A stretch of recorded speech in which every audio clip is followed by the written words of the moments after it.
Guys, Bharat के सभी 28 राज्य दैट इज स्टेट्स में स्टेट फार्मेसी काउंसिल होते हैं जो कि फार्मेसी में एजुकेशन के बाद फार्मासिस्ट रजिस्ट्रेशन नंबर और सर्टिफिकेट प्रदान करते हैं।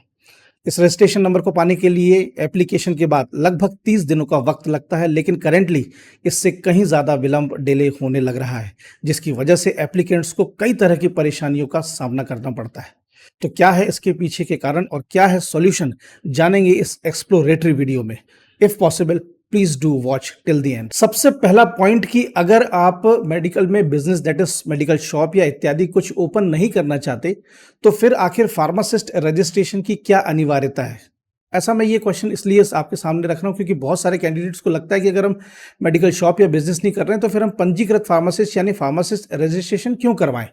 तो देखिए, इसका सबसे बड़ा इंपॉर्टेंट पॉइंट ये है कि फार्मेसी एक्ट 1948 के क्लॉज 1 एंड सेक्शन 2 के अकॉर्डिंग अगर कोई भी पर्सन किसी भी रूप में जिसने फार्मेसी की एजुकेशन ली है, वैद्यिक जीव विज्ञान की पढ़ाई की है और वो मेडिसिन के साथ किसी भी रूप में इन्वॉल्व है, तो उसका पंजीकृत फार्मासिस्ट होना बेहद अनिवार्य है।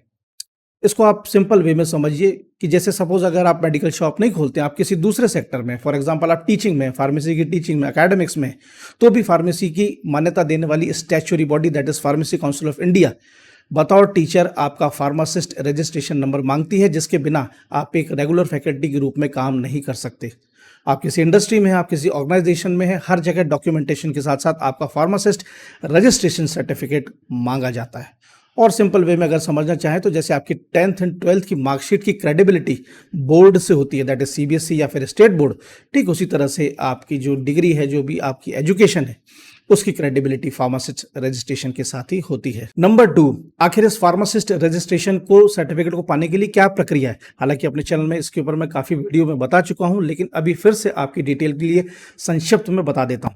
जब आप अपनी फार्मेसी एजुकेशन कंप्लीट करते हैं, चाहे 2 साल का डिप्लोमा हो या फिर 4 साल का बैचलर डिग्री, उसके बाद अपने राज्य के जहां पे भी आप रहने वाले हैं वहाँ के स्टेट फार्मेसी काउंसिल में आप अप्लाई करते हैं ऑनलाइन, जिसमें सारे डॉक्यूमेंट्स आप अपलोड करते हैं। उसके बाद एक आपको टोकन नंबर, एप्लीकेशन नंबर मिलता है और उसके बाद एक स्लॉट बुक किया जाता है, जहाँ पर स्टेट फार्मेसी काउंसिल में हाजिर होने के लिए फिजिकली आपको जाना पड़ता है अपने ओरिजिनल डॉक्यूमेंट के वेरिफिकेशन के लिए।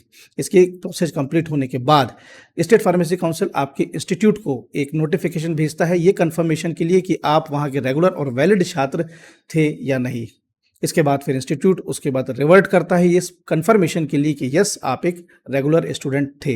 इसके बाद आगे की पूरी प्रोसेस बढ़ती है और उसके बाद कहीं जाकर के आपका फार्मासिस्ट रजिस्ट्रेशन नंबर, आपकी डिटेल रजिस्ट्रेशन रजिस्टर में एंट्री होने के बाद वो नंबर और सर्टिफिकेट आपको इश्यू होता है।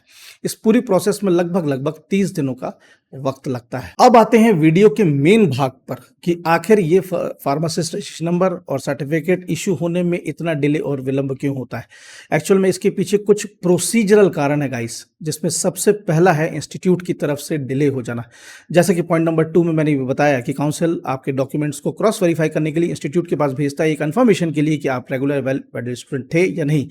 तो ऐसे में इस कंफर्मेशन को रिवर्ट करना, वापस मतलब काउंसिल को रिप्लाई करना, रिस्पॉन्स करना कि यस, आप एक रेगुलर एंड वैलिड स्टूडेंट थे, अगर इंस्टीट्यूट की तरफ से जितना डिले होगा उतना डिले आपका फार्मासिस्ट रजिस्ट्रेशन नंबर इशू होने में होगा।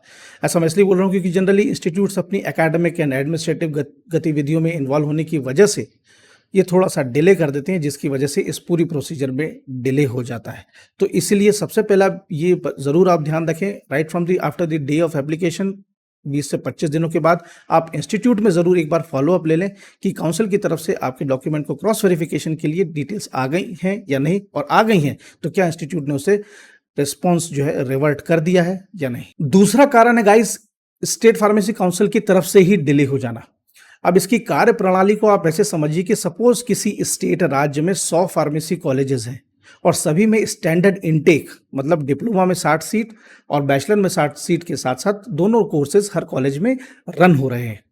तो फिर उस हिसाब से 100 multiply by 120 is equal to 12,000, मतलब 12,000 कैंडिडेट हर साल उस स्टेट से पास आउट हो रहे हैं और उस स्टेट फार्मेसी काउंसिल में हर साल 12,000 एप्लीकेशंस फार्मासिस्ट रजिस्ट्रेशन सर्टिफिकेट के लिए जा रहे हैं।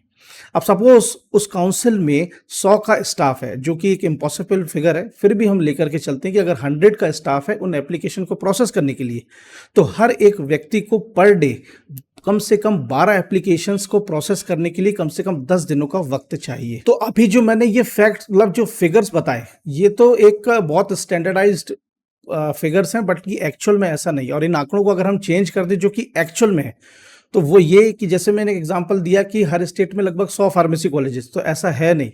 मैक्सिमम स्टेट्स में 100 से भी कहीं ज़्यादा कॉलेज हैं। जैसे महाराष्ट्र में 400, मध्य प्रदेश में 172, इसके बाद तमिलनाडु में 150, आंध्र प्रदेश में 200 एटसेट्रा। इसके बाद स्टैंडर्ड मैंने इनटेक कहा था 60-60 सीट का, वो भी नहीं है। जो भी जितने भी मैक्सिमम नंबर ऑफ कॉलेजेस हैं जिनकी स्टैंडिंग 5 साल से भी ज़्यादा है, उसमें 100 से ज़्यादा सीट्स हैं। मतलब डिप्लोमा में 100, बैचलर्स में 100। इसके बाद मैंने कहा था कि हर काउंसिल में एक आइडियल फिगर, बहुत बड़ा फिगर है, दैट इज 100 का स्टाफ, वो भी इम्पॉसिबल है। मैक्स टू मैक्स जो एक्चुअल में काम करने वाले हैं वो 10 से 20 लोग ही होते हैं एप्लीकेशंस एंड फार्मासिस्ट रजिस्ट्रेशन को प्रोसेस करने के लिए। तो इन एक्चुअल फिगर्स और आंकड़ों के साथ आप एक अंदाजा लगा सकते हैं कि विलंब क्यों हो जाता है। तो गाइज ये तो था एक human based complicated processing system. इसके अलावा कुछ और भी कारण होते हैं जिनकी वजह से डिले होता है, विलंब होता है। जस्ट लाइक फर्स्ट, सरकारी mindset. State pharmacy council government operated होते हैं, तो वहाँ पे गवर्नमेंट एम्प्लॉयज़ होते हैं। अब जॉब सिक्योरिटी होने की वजह से प्राइवेट एम्प्लॉयज़ की कंपैरिजन में वो इतना स्पीडी वर्क नहीं कर पाते जितना कि वो कर सकते। दूसरा इशू होता है हेल्पलाइन। अपने एप्लीकेशन स्टेटस को ट्रैक करने के लिए हेल्पलाइन हर स्टेट फार्मेसी काउंसिल में होते हैं, लेकिन रिस्पॉन्स करने के लिए एक ही बंदा होता है। अब लगातार क्वेरी शूट होने की वजह से वो उतना स्पीडी रिस्पॉन्स करता नहीं, और अगर करता भी है तो फिर उस पर्टिकुलर एप्लीकेशन को ट्रैक और स्टेटस करने के लिए एक proper potential software based system होना चाहिए, ताकि इमीडिएटली कैंडिडेट को अपना स्टेटस पता चल सके। लोग जो कि इतने लगभग सभी इतने स्टेट फार्मेसी काउंसिल में उतने पोटेंशियल उपलब्ध नहीं होते हैं। इसके बाद इसीलिए हेल्पलाइन नंबर भी एक बड़ा ही ज़बरदस्त टूल अपनाते हैं। वो इंस्टीट्यूट के ऊपर डाल देते हैं कि अभी आपका जो स्टेटस है वो इंस्टीट्यूट की तरफ से कंफर्म होकर नहीं आया है। फिर इंस्टीट्यूट में पूछो तो इंस्टीट्यूट वाले बोलते हैं कि हमने कंफर्म वहाँ रिवर्ट कर दिया है और हमने काउंसिल को भेज दिया, उनकी तरफ से डिले हो रहा है।